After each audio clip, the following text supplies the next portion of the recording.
Let me welcome you all. The Center for Human and Socio-Economic Rights, CHSR, is a public-oriented non-governmental organization, NGO, registered as a corporate body to defend, sustain, promote culture, fundamental human and socio-economic rights of citizens and residents in any part of Nigeria. Case of Mr. Ashim Suraju, aka Baba Beach.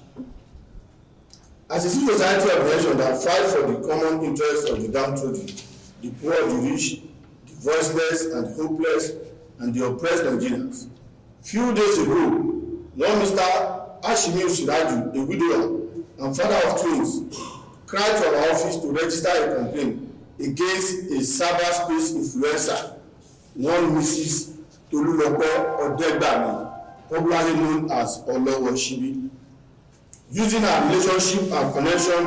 with a senior police officer to get him arrested, detained unlawfully for 80 days without trial. According to Mr. Ashim Suraju, he got arrested on Saturday, April 20, 2024, at his residence in the local government area of Ogun State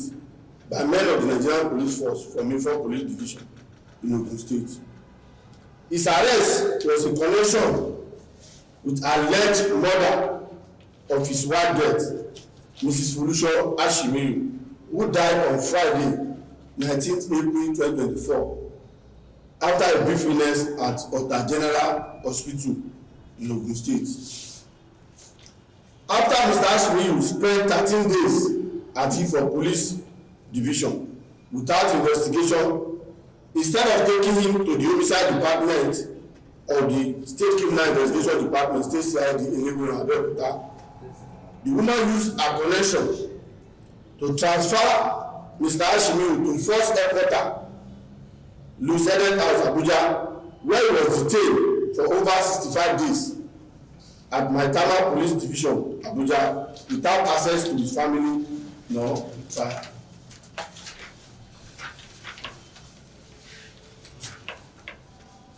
Mr. Ashim Suraju states that him and his wife, late Mrs. Folusho Ashim Yabeji, and their twins got enmeshed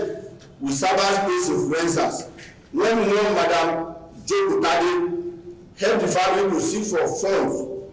based on the family financial challenges. She raised a lump sum of 500,000 naira, which she intended to use to help in ameliorating their challenges. That to the family dismay, few days later, Mrs. Tolulope Odegbami, known as Unlawful, knocked on their door and told them that the earlier cyber influencer, Madam Jokotade, have shortchanged and cheated them on funds raised on their behalf. But she has come to put smile and succor to the family financial status, not knowing to them that she has come to inflict more hardship, pain, and suffering to their household. The family proceeded that Mrs. Tolulope, aka Unlawful, has been bound in their flesh. That firstly, before her wife's death, she got the husband arrested, detaining more than 4 times in different police detention facilities through trumped-up charges to avail her the opportunity to be in custody of his twins, his wife and the twins, which she achieved based on her connection to top police officers. The family said Mrs. Tolulope Odegbami Oloroshibi always capitalized on the family vulnerability to intimidate and harass them without recourse to them or benefit that Mrs. Tolulope Odegbami as us took the late wife Folusho Ashim Yabeji to a hospital for a family planning injection without the husband consent, because by then Mrs. Tolulope Odegbami has detained the husband at state CID Panti on a frivolous allegation of Baba Beji sleeping and impregnating a 14-year-old minor, Yabeji. Mrs. Tolulope Olawoshibi, according to Baba Ibeji,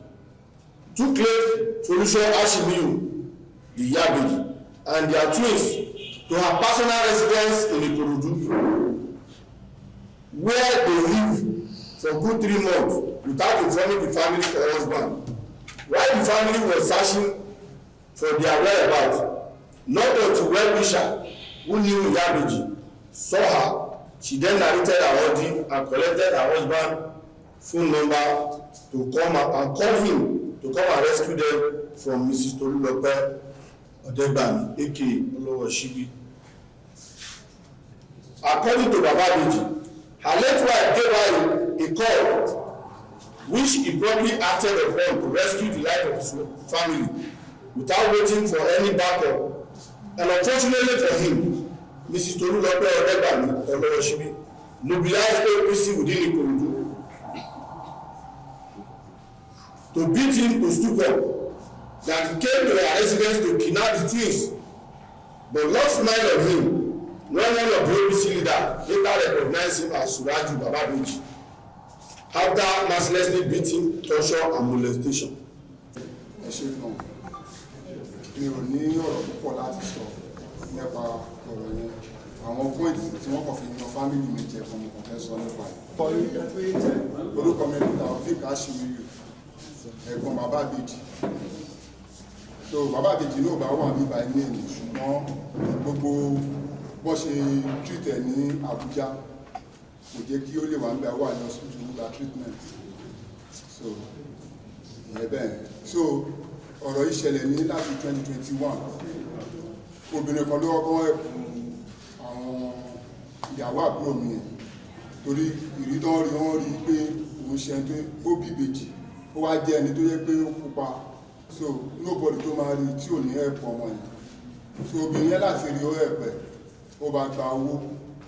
So bóyá ṣe kí ní yẹn lórí social media, àwọn people Tolulope Odegbami àti Àbíkẹ́ Jàgàbá wọ́n ń wò. So wọ́n ti níjà ńlẹ̀ for good 2 years sẹ́yìn. So wọ́n láti mú family mi yẹn láti fi ẹ́ńtà woman yẹn, wọ́n ti mọ́ pàǹtì. So wọ́n ní pé kí ọmọ yẹn wọ́n anything, wọ́n ní kó parọ́ pé 14 years lòun, àti bẹ̀rẹ̀ náà ti bẹ̀rẹ̀ sí ní ti brother mi mọ́lé. So wọ́n mọ́ brother mi yẹn pé ó rèpù ọmọ 14 years. So wọ́n ti mọ́lé for good 3 days kan tó gba bẹ́ẹ̀lì ẹ̀ jáde. Nígbà tó ti mọ́lé yẹn ní Tolulope yẹn kò mọ́ anybody, ó láti pick ìyàwó àbúrò mi yẹn, ó gbé lọ sí Yaba ní military hospital kan níbẹ̀, ó ní láti lọ fún ní abẹ́rẹ́ bẹ́ẹ̀. Ìjọ́ kejì yẹn ni èmi wọlé wá ló pè mí pé kí n máa bọ̀ wá sí Yaba tí mo lọ síbẹ̀. So ó gbé lọ sí military hospital yẹn, ó ní láti sọ pé fún ní abẹ́rẹ́ family planning pé kò gbọdọ̀ bímọ mọ́ because ọmọ yẹn sọ wípé mo ti bímọ 3 sí Ìbàdàn or 4 sí Ìbàdàn. Torí ẹ̀dẹ̀ náà dẹ̀bi ti brọ́dà mi mọ́lé sí pàǹtì wípé 14 years ló mú. So ìgbà tó ń fa ọ̀rọ̀ yẹn, obìnrin tó ti mọ́lé pẹ̀lú ẹ̀ ìyẹn jẹ́ Alájà Jókòtadé, ìyẹn ló ọkọ̀ ẹ̀kún wọn. So ìyẹn ìgbà tó ń filẹ̀ pé kó lọ ṣe statement of account ẹ̀ wá, ìgbà tó máa ṣe kò gbé wá sí pàǹtì, ó gbé lọ sí zone 2. So owó tó gbà fún àwọn brọ́dà mi yẹn ó wà ní pàǹtì, wọ́n láti gbé gbogbo exhibit yẹn wọ́n gbé lọ sí zone 2. Zone 2 láti settle case yẹn. Wọ́n ní pé kí ni mo fẹ́, mo ní pé mi ò fẹ́ kí anybody wọn kọ́ gbé ọmọ brother mi yẹn sórí social media wọn. So wọ́n gbé owó wọn fún wọn bẹ̀ wípé kí everybody máa lọ, kí Jókòtadé yẹn máa lọ, ìyẹn ní Jókòtadé fi ọwọ́ bẹ̀. Náà obìnrin Tolulope Odegbami yẹn ó sìn wọ́n délé lọ́jọ́ yẹn, gáṣà wá fọ̀rọ̀ gùnṣà, ó fi informant sí gbogbo àdúgbò tí àwọn Baba Ibeji àti Àbíkẹ́ ilé. So ìjọ tó fẹ́ wá gbé àwọn ọmọ Ìbejì tó jẹ́ pé kámàdára ló, ìjọ tó fẹ́ wá gbé àwọn ọmọ Ìbejì yẹn, informant yẹn ti ń pè wípé ó ti sọ fún ìyá Ìbejì pé owó tó wà lọ́wọ́ ẹ̀ yẹn òun ló ní, wípé kò gbọ́dọ̀ jẹ́ kí ọkọ ẹ̀ bá nọ́mbẹ̀. So by the time tí ọkọ pẹ̀lú ìyàwó jọ ń dá ìgbé ó lè gbé ọmọ lọ sí ọ̀dọ̀ Olówóṣíbí. By 9 o'clock Olówóṣíbí láti wọlé wá láti Ìkòròdú wá sí Ìgàndò. so ìgbà tó dé Ìgàndò ní after 9 sí 9 yẹn ó pè mí, èmi wà ní Atán, mo ní kó máa lọ ilé kí ló ń wá ní area yẹn by that time, òun gbé ní Ìkòròdú, àwọn pípì mọ́ bá yẹn manage ara wọn, kí ló ń wá bẹ̀ yẹn, ó ní pé àwọn ará àdúgbò wọ́n pariwo, ó tọ́kọ́ gbé ọmọ kan, ó ń gbé lọ, wọ́n lé mú ní bus stop pé gbọ́mọgbọ́mọ ni, àwọn area yẹn pariwo lé lórí pé gbọ́mọgbọ́mọ ibo ló ń gbé ọmọ ọlọ́mọ lọ, ẹgẹ́ tẹ̀ wọ́n gba ọmọ yẹn lọ́wọ́ ẹ̀, ó plan pẹ̀lú ìyàwó yẹn pé kó ṣe bẹ́ẹ̀ ní pé òun dákú, ó lọ sí police station Ìgàndò again, ó lọ mú ọlọ́pàá wá, àbúrò mi pariwo pé ò lè kó ọmọ òun lọ, ó lè máa mú ìyàwó lọ pẹ̀lú owó, ó lè gbé ọmọ òun lọ, ó láti mú ọlọ́pàá wá, ó wá fi mú àbúrò mi yẹn, wọ́n ti mọ station bẹ́ẹ̀, ó gbé ìyàwó lọ pẹ̀lú ọmọ tí brọ́dà mi ti bí, ó gbé wọn lọ sí Ìkòròdú, táà mọ ilé ẹ̀, táà mọ anywhere, ìyẹn tó ló lọ pé ọdẹ gbà mí. Ìgbà tó díjọ́ kejì tí mo débẹ̀, mo bá àbúrò mi nínú cell, kí ló ń ṣe nínú cell, ó ní Tolú lọ pé ọdẹ gbà mí ló ti òun mọ́lé, for what? Ó ló fẹ́ gbé òun lọ mọ́lé, òun dẹ̀ wípé kó má gbé ọmọ òun lọ, ló fi ti òun mọ́lé. Okay, mo pè é, sísítà kí ló ṣẹlẹ̀ tó máa gbé ọmọ lọ, ṣó wà nínú fámìlì wa ni, ó lè mi bóun sọ̀rọ̀ ẹni à, ó blọ́ọ̀kì nọ́mbà mi, ibẹ̀ ni mo ti pè sísítà Dorcas wípé kọjọ kan ẹ̀pù mi, wọ́n wà online jọ yẹn, kí ní ẹ̀ ṣì wà rẹ́kọ̀dù, wọ́n wà online, mo pè wọ́n, ẹjọ́ ẹ̀pù mi o, wọ́n ti kó ọmọ àbúrò mi lọ, wọ́n ti kó ẹ̀gbọ́n mi lọ, àbúrò mi gan wà nínú sẹ́ẹ̀lì, lọ́yẹ̀ pé kò sí wàhálà, àwọn bàbá kéde fún àgbáyé. So 4 days làbúrò mi lò nínú cell ní Ìgàndò police station again, ká tó rí yọ jáde, ó kó àwọn ọmọ obìnrin méjì tó ọkọ̀ tó kú lọ, ó kó wọn padà wá. So now láti gbà ó ti lọ yẹn, àwọn bẹ̀rẹ̀ sí ní wà, àwọn gbọ́ information pé ó fẹ́ pa àwọn ọmọ yẹn travel out, a lọ sí Lagos State Secretariat Aláùsá, a lọ sí Alágbọ̀n, a lọ sí zone 2, Alágbọ̀n bá fi fọ́tò àwọn ọmọ yẹn á sí station bẹ́ẹ̀, ìpé kọ́ bá kó àwọn ọmọ yẹn lọ. So a report sí Alágbọ̀n, Alágbọ̀n pé kò wá, ọmọ tí ń lo 2 months lọ́dọ̀ ẹ̀, ọ̀tìgbà tí ìyàwó yẹn, torí lọ́mọ àbúrò mi ti ṣiṣẹ́, àwọn tó lọ ń gbélẹ̀ wọ́n rí ìyàwó àbúrò mi pẹ̀lú ọmọ ẹ̀ ní Ìkòròdú, ẹ tó ń wá lélẹ̀ náà, wọ́n dé ọ́fíìsì, wọ́n ṣàlàyé fún brọ́dà mi pé àwọn rí ìyàwó ẹ̀ níbi báyìí ní Ìkòròdú o. So ìyàwó náà ti ń pe ọkọ ẹ pé kó wá rẹ́sìkò ń kó mẹ́rin, wípé ó ní pé kó máa fọ ilé ajá, Tolú lọ pé ẹ̀ẹ́dẹ́gbà mi price ọmọ lọ́wọ́ ìyàwó àbúrò mi, ó wà record, ó price ẹ̀ lọ́wọ́ ẹ̀ ní 1 million, ó ti ń gbé bèbí fún láti fi replace àwọn ọmọ ẹ̀, ó ní sometime kó máa kó àwọn ọmọ ẹ̀ jáde nínú ilé tí ò ní gbé, àwọn ọmọ ẹ̀ ṣe mọ̀mú lọ́wọ́ gbà ẹ̀, ó máa kó àwọn ọmọ ẹ̀ jáde nínú ilé, kò ní mú òun jáde. So gbogbo àwọn kan yẹn ló fi wá ń pe ọkọ̀ ẹ̀ pé kó wá rescue àwọn kúrò ní ibẹ̀ yẹn, kó tó di pé ọmọ máa lọ, àwọn ò ní rí ọmọ wọn. Ìgbà tí brọ́dà mi lọ sí Ìkòròdú yẹn, ó débẹ̀ ní ọwọ́ ìrọ̀lẹ́ ló fi lọ. So àwọn ará àdúgbò yẹn ti rí, wọ́n ní pé wọ́n yẹ pé àwọn ará àdúgbò yẹn gbé fún wọn pé Tolú lọ pé ọdẹ́gbà mi pé ẹni táwọn wo yóò dáa pé bàbá àbèjì ló wọlé sí àdúgbò, wọ́n láti pé àwọn OPC tó wà ní area yẹn pé kọ́ lọ bóun àtàgẹ̀, àwọn OPC yẹn láti mú brọ́dà mi wọ́n nà, ibi tó ti nà lọ́wọ́ wọ́n gún nínú báyìí, ibi tó ti nà lọ́wọ́ ni ọ̀gá àwọn OPC yẹn ti wọlé wá pé ó wá jẹ́ni tó mọ̀ Sùrájù káká kí ló ṣe ń báyìí, ó ní àwọn wípé wọ́n jí ọmọ òun àti ìyàwó òun gbé wá sí ibi báyìí, lòun wá sí ibi ìkọ̀kọ̀ báyìí, wọ́n jí ìyàwó pé kó máa wọlé àwọn ọmọ ẹ̀pẹ̀, wọ́n ní gbogbo wọnú márúwá náà fi lọ dráàgẹ̀ lọ sí police station tó wà ní ẹ̀bà, àwọn lọ́yà wa wọ́n lọ síbẹ̀. So nǹkan tí mo fẹ́ fàyọ́ bẹ̀ ni pé 350 tí obìnrin tó kọ́ ẹ̀kún ọkọ̀ gbà ó wà lọ́wọ́ Tolú lọ pé ọdẹ́gbà mi, ó jí wọn gbé lọ for good 3 months káàfi rí àwọn ọmọ ẹ̀. So gbogbo ẹ̀rù tó wọ́n sẹ́ǹsì àwọn ọmọ ẹ̀ láti Amẹ́ríkà láti London ó wà lọ́dọ̀ Tolú lọ pé ọdẹ́gbà mi, ìhòòhò ló ti àwọn bébì yẹn jáde síta, ìhòòhò náà gbé àwọn bébì yẹn dé Alágbọ̀n, ìhòòhò náà gbé wọn dé Alágbọ̀n ni Sister Dorcas náà ti raṣọ fún àwọn ọmọ yẹn ní ọjọ́ ẹ̀. So ìyẹn lọ bẹ́ẹ̀, eléyìí tó wá dàbí ọ̀rọ̀ kan fi arrest àbúrò mi lẹ́nu ọjọ́ mẹ́ta, ìyàwó ẹ̀ ti bẹ̀rẹ̀ sí ní sick, ó ti ń sick láti ó ti ń sick bí 1 month, ó pe family ìyàwó pé ọmọ wọn sick àwọn family ìyàwó sọ pé àwọn ò fẹ́ anything àwọn fẹ́ gbọ́ anything nípa ọmọ yẹn torí wọ́n yé tẹ̀ àfi tán bá rí owó lọ́wọ́ ọmọ yẹn náà lè bá ná ìyẹn màmá Folúṣọ́ torí kò ní bàbá wọn màmá ẹ̀ ti lọ fi ọkọ mi so à ń pè wọ́n èmi náà pè wọ́n personally pé ọmọ yín sick ẹjọ́ ẹ wá màmá ẹ̀ sọ pé èdè ó sọ òun jẹ lẹ́sẹ̀ òun ò ní lè wá kò sẹ́nìbọ̀dì tó lè wá òun fẹ́ kí ọmọ yẹn kú ní kó lè fi fa case òun ti gbà tí ọmọ yẹn ó pe ẹ̀gbọ́n ẹ̀ pé Tolúlọpẹ́ Ọdẹ́gbàmí tí owó àwọn ọmọ tó wọ́n wà lọ́wọ́ ẹ̀ wọ́n láwọn bọ̀ àwọn gbá blast bọ̀ láńlọ́ọ̀dù àbúrò mi yẹn náà pé wọ́n láwọn gbá blast bọ̀ 2 weeks tó kù tọmọ yẹn ó kù 2 weeks tọmọ yẹn máa kú náà ti ń pe ẹ̀gbọ́n ìwà nobody àrí anybody until tí ọmọ yẹn wá ìjọ tọmọ yẹn kú ìjọ kejì ẹ̀ náà wá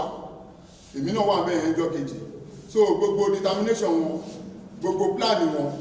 lórí pé kọ́ gbé àwọn ọmọ bèjì yẹn ni láti ilẹ̀ lórí pé kọ́ gbé àwọn ọmọ bèjì yẹn so ìjọ kejì tí ìyàwó yẹn kú èmi lọ síbẹ̀ ìgbà tí mo débẹ̀ ọkọ ṣàlàyé bí ó ṣe rìn yẹn fún mi pé ó kú sí hospital ní onípàn bíbá yìí so mọ́ṣúárì ibẹ̀ náà dẹ̀ ni wọ́n gbé sí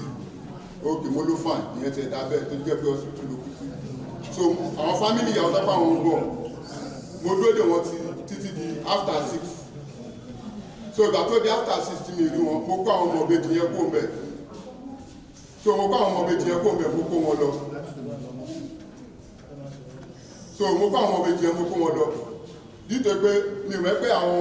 bọ̀bọ̀ tó ń bọ̀ yẹn tó jẹ́ brother sí ìyàwó àbúrò mi yẹn ó ti lọ sí for police station ti lọ report torí Ṣẹ́gun yẹn ó ṣiṣẹ́ fún Tolúlọpẹ́ Ọdẹ́gbàmí ó ṣiṣẹ́ pẹ̀lú ẹ̀ torí pọ́ ti promise ẹ̀ nípa àwọn fẹ́ ràn ní London that is why tó fi ń ṣiṣẹ́ pẹ̀lú wọn tó ti yé so ìgbà tó wá lọ tó dé ní alẹ́ ẹjọ́ kejì tí ìyàwó yẹn kú ó débẹ̀ àwọn ọmọ yẹn lọ́kọ́ béèrè tí ò rí àwọn ọmọ yẹn ó ní láti go back to police station ó lọ mọ ọlọ́pàá mẹ́ta wá láti wá gbé brọ́dà mi gbà tán gbé lọ sí station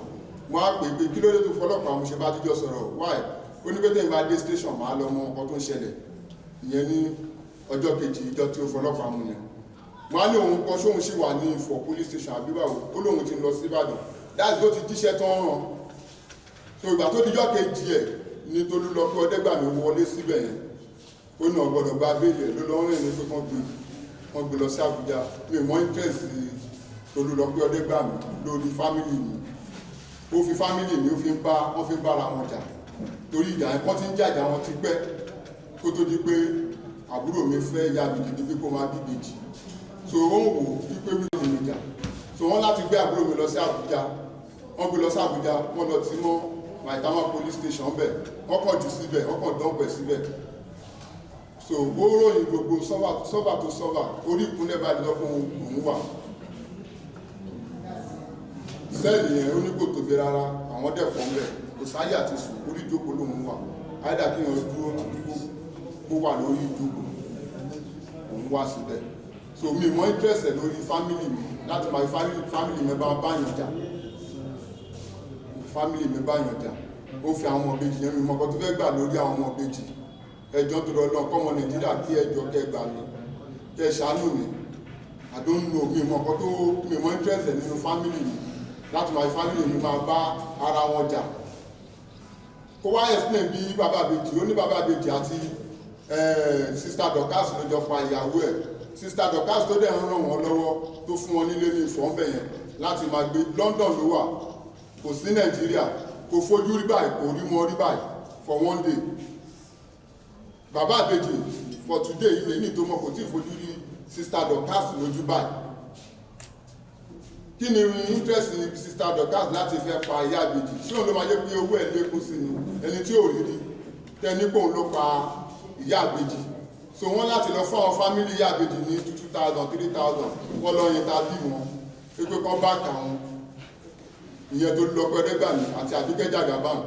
pé kọ́ bá kà wọn láti jẹ́ káwọn ps àwọn dúró lórí kéèsì yẹn láti win ní kéèsì wọ́n láti máa sọ nínú fídíò pé àwọn máa gba ọmọ ìbejì yẹn gangan ní interest wọn mi ò mọ plan wọn lórí family mi so kí ẹ gbà kí ọmọ Nàìjíríà kí wọ́n jọ kí wọ́n ṣàánú mi kọ́ gbà mí ìyá yóò gbọ́dọ̀ jẹ fámìlì mi gbé ìgbà tó calculate ìjọ tí ọmọkùnrin yẹn fi wà nínú sẹ́ẹ̀ ló jẹ́ 80 days. The Inspector General of Police should institute an investigation team to look into all the allegations of Mr. Suraju Ashimi Bababeji against Mrs. Tolulope Odegami, known as Unlawful. The IGP should create an avenue to checkmate the act of abuse of office by police officers influenced by individuals against their perceived enemy. We demand to know the process, method, and duration of serving a suspect within the state or outside the state or outside the country a police invitation letter before such person can be declared wanted. We demand in public interest the Nigerian Police Force, through the Office of the First Public Relations Officer, should address and enlighten Nigerians the process, then what and what one will do that can lead to him or her being declared wanted.